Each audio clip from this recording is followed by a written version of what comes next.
Andy back in the shop again today, helping with some custom fabrication here. I don't like to have anything sticking out the fuselage on my planes, and so especially now that we have quick release on everything, one of the things I like to do is put my fuel dot, and in this case the fuel dot and the smoke dot, inside the fuselage. I just love how clean it leaves the fuselage. I don't even have my ignition light sticking out. What we'll do is drill a little hole in the firewall here, and I just, with a little bit of hot glue, just stick the ignition light out the firewall, so when you're cranking you can see right through the fins if your ignition light's on or not. And again, that's just one less thing to stick out of the fuse. And then we use the NFC switch from FreeSky. It's mounted, hidden under there. We can remotely turn the plane on and off from the transmitter. So there's not a switch, there's not a fuel dot, there's not an ignition light, nothing sticking out of the fuse. And so we're gonna, he's clamping that up right now. We're gonna let that set, and then we'll actually coat the whole thing with a thin layer of epoxy as well, and then mount the two dots there. And then he's making up some mounts to go under here for the vent lines to come out the bottom. Then we'll get everything plumbed, get the tanks installed. We got the Fortitude dual tank, what's the word I'm looking for? Tank mount. We got that glued together and setting up. So we'll screw that down inside and get the tanks installed, run all the hoses, plumb it up, get the smoke pump plumbed. And then we'll be able to button this up, get the ignition on, close the cowl, get the prop on, and then that's really about it. Not much else to do. Ready for Maiden? Yep. So we mixed some alcohol with the epoxy to thin it out, and now we got the inside of the plane looking like your grandmama's Oldsmobile.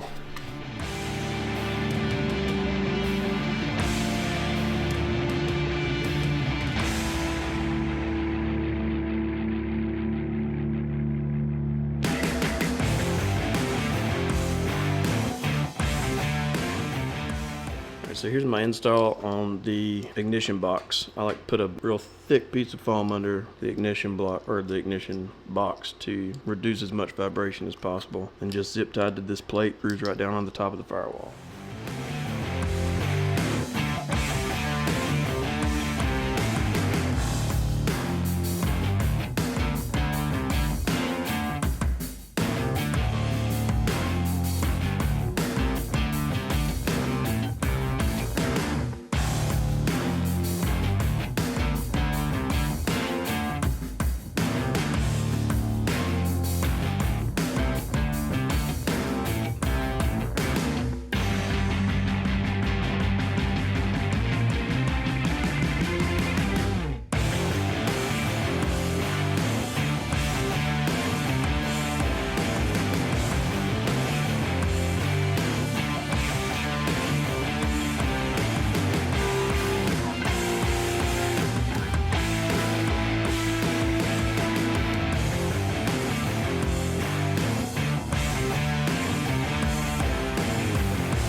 One side's got a shiny film and the other doesn't. You want to make sure that that side's to the front.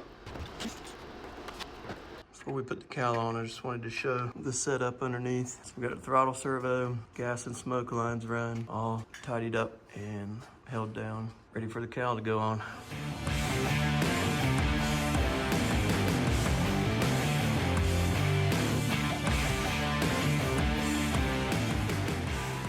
All right, folks.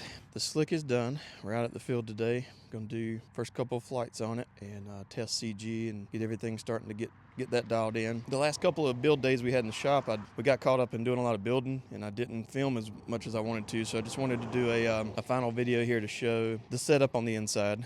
So we got the two Fortitude tanks, smoke and gas. I got the two dots This is fuel, and that's smoke, all on the inside. Nothing sticks out of the fuse. I don't have switches. I run a FreeSky NFC switch that's mounted underneath. The fuel dots are on the inside, and the ignition light runs right into the firewall right there. That's my AR ignition. Got that running back here to the receiver. Got the receiver installed right here. The wires are a little bit messy right now. I've just got them kind of held down in place with some Velcro for the testing, and then I'll clean everything back up. Right now I got the batteries as far back as I can get them. They're two 4,000 milliamp Gens Ace, and then we got the Holy Smoke smoke pump. I don't have any smoke fluid, so we're not going to be running any smoke right now, but it's programmed and ready to go. Other than that, I got the FreeSky 900 antenna mounted there on the side, and then the two 2.4s running down at a 90-degree angle from each other through the bottom. We'll set the camera back up on the tripod and get it in the air and see how she does.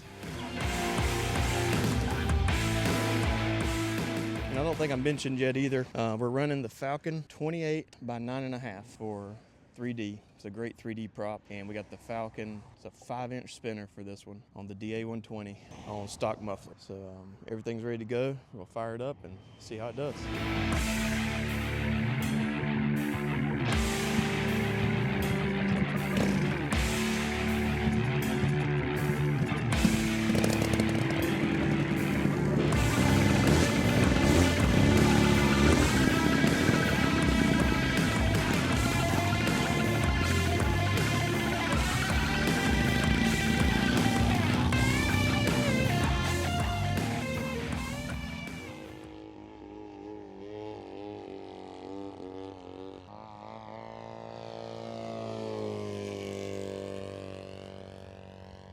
This thing flies so good. So it's too nose heavy right now for 3D. It's almost perfect for like an IMAC setup right now. So we got the batteries as far back as I can get them. So we're gonna have to, might add a second rotor servo just to have some functional weight. The flat spin's nice though. But yeah, it's definitely too nose heavy right now. See if I can't bring it down for the camera to be able to see some of it.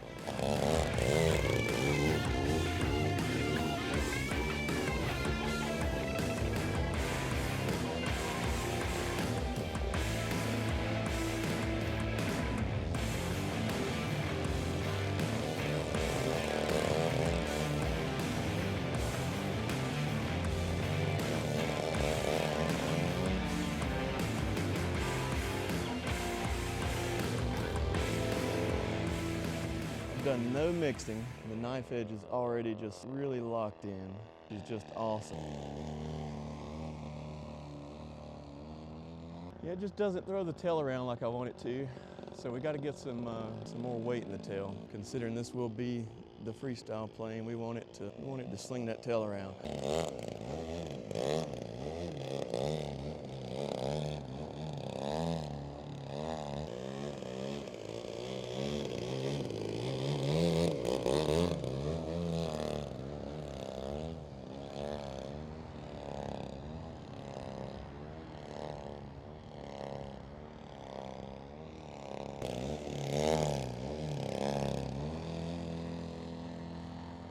But man, it flies good.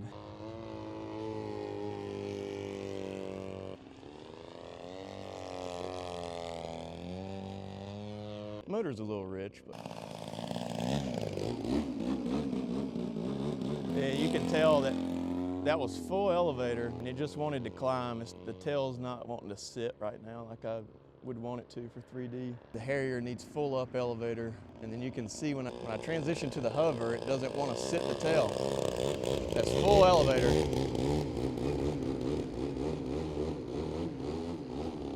It takes a lot to get the tail to sit into that hover. But it's super locked in whenever I get it in there. It actually crankshaft's pretty nice. Sorry I don't have anybody to help me film today, so you can't see a lot of this flight. I tried to keep a little bit of it low.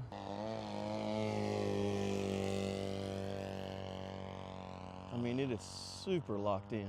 And this thing flies like a 40%er.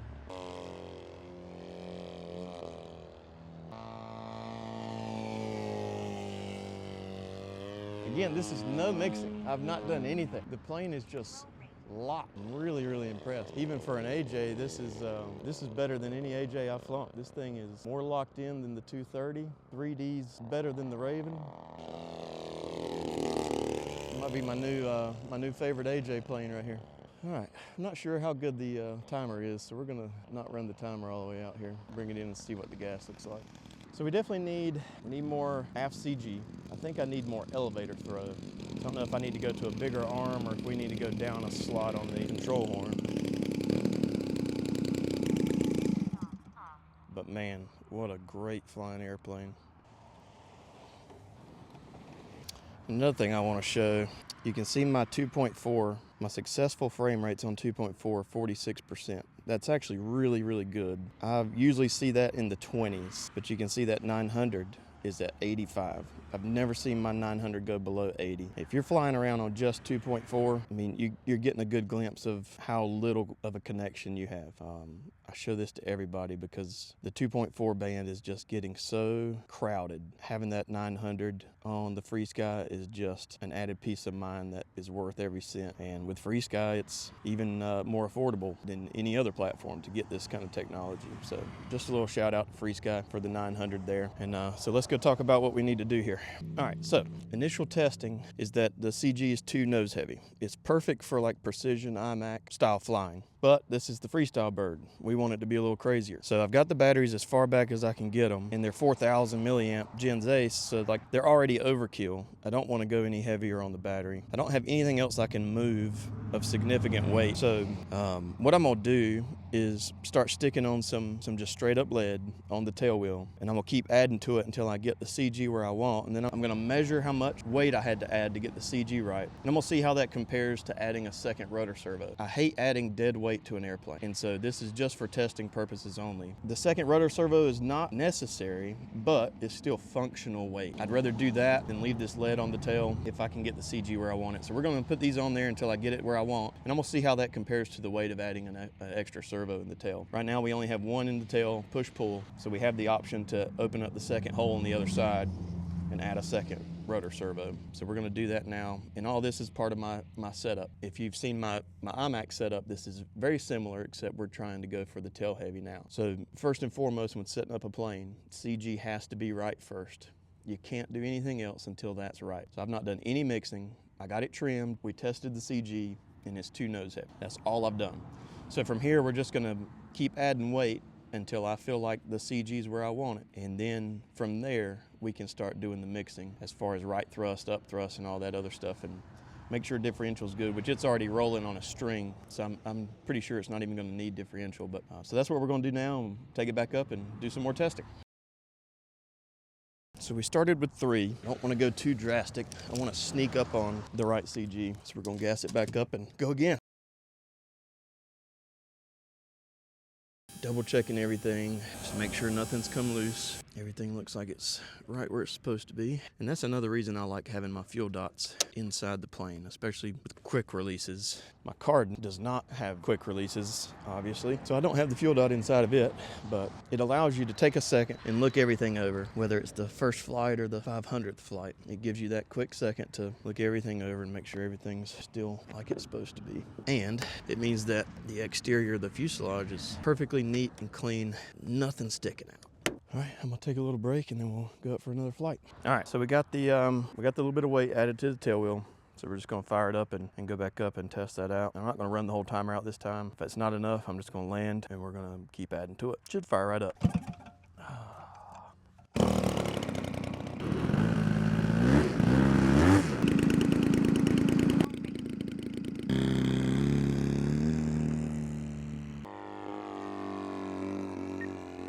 So now that we've changed CG, we got to retrim just to make sure CG didn't change trim.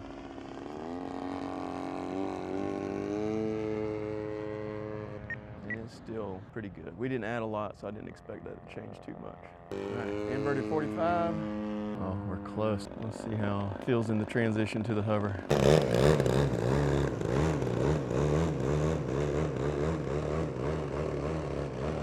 Still pretty hesitant to get into the hover.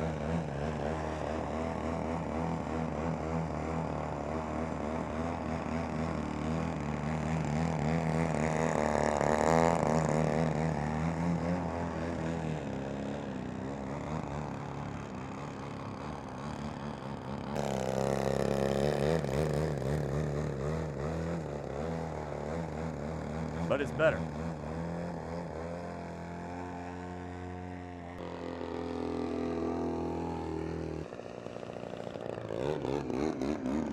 You see, it's still just not wanting to sit the tail in the wall.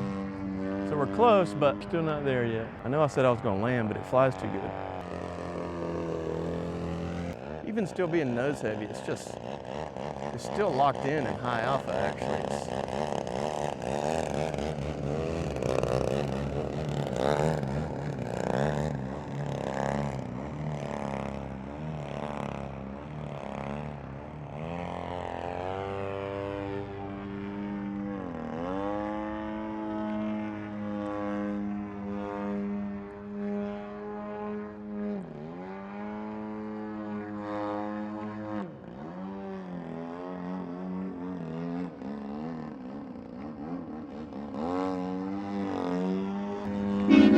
Jesus Christ, dude. You scared the crap out of me. I hope I got that on camera because that's pretty funny.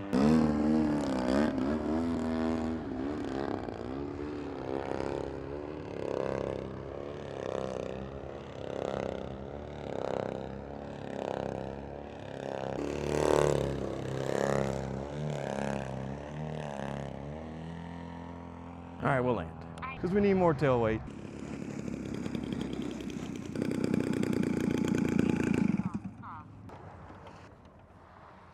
I did 3. Let's do 3 more.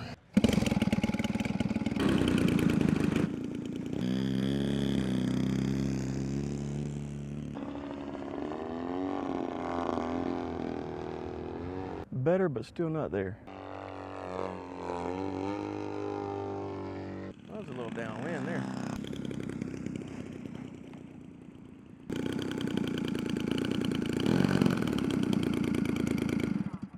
All right, well, add 3 more. So it is needing a lot of weight to get tail heavy. So I'm most definitely gonna have to add the second rudder servo.